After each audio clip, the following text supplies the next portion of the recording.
Halo sobat, selamat datang kembali di channel kami NKRI. Berita terhangat, berita terupdate di hari ini. Like, komen, dan subscribe-nya. Mantap! Makin panas, Fahri Hamzah, Anies tak punya etika. Mementingkan diri sendiri. Anies Baswedan mantan Gubernur DKI Jakarta telah ditetapkan menjadi capres oleh Partai Nasdem, meskipun suara Nasdem untuk menentukan capres tidak memenuhi ambang batas pencalonan presiden.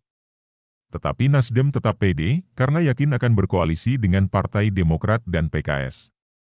Namun sayangnya sampai sekarang kesepakatan di antara ketiga parpol tersebut belum jelas.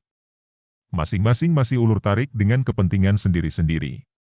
Contohnya Partai Demokrat tetap mendorong AHY menjadi cawapres Anies, sedangkan PKS bersikukuh dengan Aher yang menjadi cawapres Anies.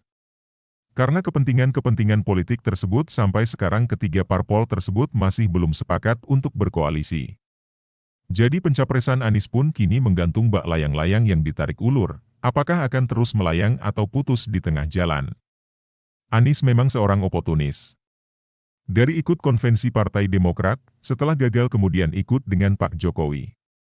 Bahkan sempat diangkat menjadi Menteri Pendidikan. Tapi tak lama, Anies pun dipecat oleh Presiden Jokowi. Setelah lengser dari Menteri Pendidikan, Anies pun merapat ke Prabowo untuk dijadikan Cagup DKI Jakarta bersama dengan Sandiaga Uno.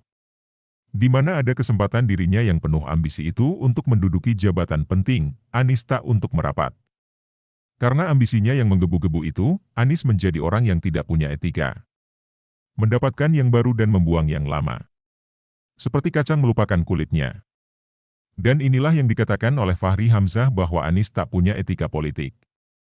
Saya kan kritik kepada beliau kan, dulu dia ikut konvensi di Partai Demokrat kemudian ikut Pak Jokowi.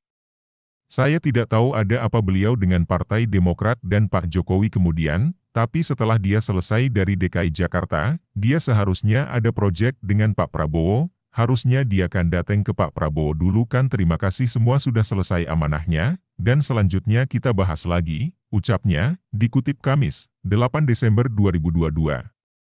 Nah keburu-buru beliau lompat ke Pak Surya Paloh, rute ini motifnya apa, kan kita betul-betul memikirkan ini. Juga harus siap kalau ada orang mengkritik motif kita, makanya kalau ada debat lebih awal itu motif kita bisa dibongkar orang, gak apa-apa pemimpin dalam tradisi demokrasi motifnya diserang oleh orang itu tidak apa-apa, lanjutnya.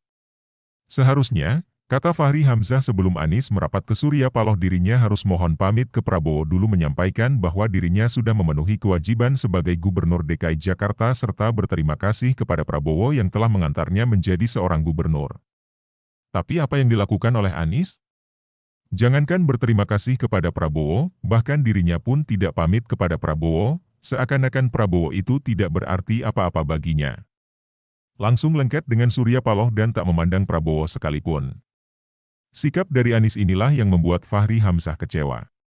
Bagi seorang Fahri Hamzah tindakan Anies ini sungguh tidak beretika sama sekali. Hanya mementingkan dirinya sendiri. Lalu orang seperti ini akan kalian jadikan sebagai seorang presiden? Kalau saya sih tak yakin. Bukan begitu kura-kura? Sumber, seword.com. Terima kasih telah mengunjungi channel kami, semoga bermanfaat, salam sejahtera selalu, jangan lupa like, komen dan subscribe-nya, sampai jumpa lagi di berita-berita kami.